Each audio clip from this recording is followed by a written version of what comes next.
Numbers, in their stark simplicity, paint a horrifying picture of the scale of destruction inflicted upon Gaza. Over 44,500 Palestinian lives were extinguished by February 2025, according to reports from Gaza health officials. More than half of these casualties were women and children, their futures brutally cut short.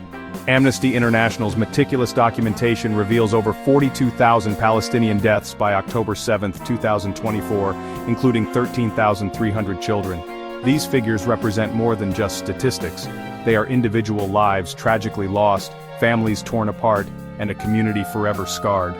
The sheer magnitude of these casualties, disproportionately impacting the most vulnerable members of society, points to a calculated strategy of annihilation.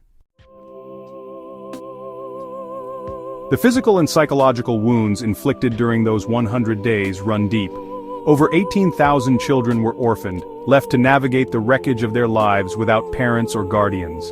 The healthcare system, already strained by years of blockade, crumbled under the weight of the wounded. Reports emerged of over 1,000 amputations performed without anesthesia, a grim reflection of the dire conditions and lack of essential medical supplies. But the true cost of this assault extends far beyond physical injuries. The psychological trauma inflicted upon survivors, particularly children, is immeasurable. Nightmares, anxiety, and the constant fear of renewed violence have become their daily reality. These invisible scars serve as a constant reminder of the horrors they endured and the long, arduous journey to healing that lies ahead. The systematic destruction of Gaza's infrastructure was not a byproduct of war. It was a deliberate tactic of war. Bakeries responsible for feeding a besieged population were targeted and destroyed. The UN estimates that 90% of Gaza's bakeries were rendered inoperable, exacerbating an already dire food crisis. UNRWA schools, meant to be safe havens for children seeking refuge from the violence, were bombed, transforming places of learning into sites of carnage. This deliberate targeting of civilian infrastructure, coupled with a crippling blockade that choked the flow of essential goods, created a humanitarian catastrophe of unimaginable proportions. This was not a case of collateral damage, it was a calculated strategy to break the spirit and erode the resilience of the Palestinian people. Section 5. Erasing a future targeting birth and belonging. The assault on Gaza extended beyond immediate violence, encompassing measures designed to prevent future generations from thriving. Power outages in hospitals led to the deaths of newborns, deprived of the basic necessities for survival. Over 5,000 pregnant women found themselves without access to proper medical care, their lives and the lives of their unborn children hanging precariously in the balance. This assault on life itself took on another sinister dimension in the forced displacement of Palestinians from their homes and land. Echoes of the 1948 Nakba, the catastrophic dispossession of Palestinians from their homeland, resonated deeply as families were uprooted and communities shattered. This deliberate uprooting, designed to erase Palestinian presence and claim control over land, represents a clear violation of international law and a continuation of a decades-long policy of displacement and dispossession. Section 6. Beyond self-defense, confronting the narrative of denial.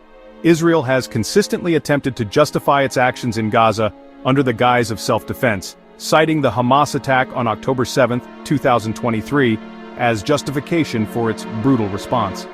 However, the sheer scale and nature of the violence unleashed upon Gaza, disproportionate to any conceivable military objective, exposes the hollowness of this claim. The deliberate targeting of civilians and civilian infrastructure, the collective punishment of an entire population through siege, and the systematic erasure of Palestinian life and heritage all point to something far more sinister than mere self-defense. The international community must see through this veil of self-defense and recognize Israel's actions for what they truly are, a calculated campaign of ethnic cleansing and genocide. To accept Israel's narrative is to become complicit in these crimes, to turn a blind eye to the suffering of millions, and to betray the very principles of justice and accountability upon which the international order is built. Section 7. Holding power accountable. The pursuit of justice. The pursuit of justice for the victims of Gaza requires a multifaceted approach. The International Criminal Court's issuance of arrest warrants for Israeli Prime Minister Benjamin Netanyahu and Defense Minister Yoav Gallant for war crimes and crimes against humanity is a crucial first step. However, these charges must be expanded to include the crime of genocide, reflecting the true gravity of the atrocities committed. Furthermore, the international community must impose targeted sanctions against those responsible for planning, ordering, and carrying out these crimes. This includes individuals within the Israeli government, military, and those who profited from the illegal siege and occupation of Gaza. Accountability must extend beyond individuals to encompass the systems of oppression that enabled these crimes to occur. This requires dismantling the infrastructure of occupation, ending the illegal blockade, and holding Israel accountable for its systematic violations of international law. Section 8, Echoes of History, Recognizing the Warning Signs. The horrors unfolding in Gaza serve as a stark reminder of the international community's failure to prevent genocide in the past. The echoes of Rwanda, Srebrenica, and the Holocaust resonate deeply in the streets of Gaza, where the world once again stands witness to the systematic destruction of a people. The international community's inaction in the face of overwhelming evidence of genocide in Gaza represents a collective failure of conscience and a betrayal of the promise to never again allow such atrocities to transpire. We must learn from the mistakes of the past and recognize the warning signs of genocide before it's too late. Silence is not an option, it is a form of complicity.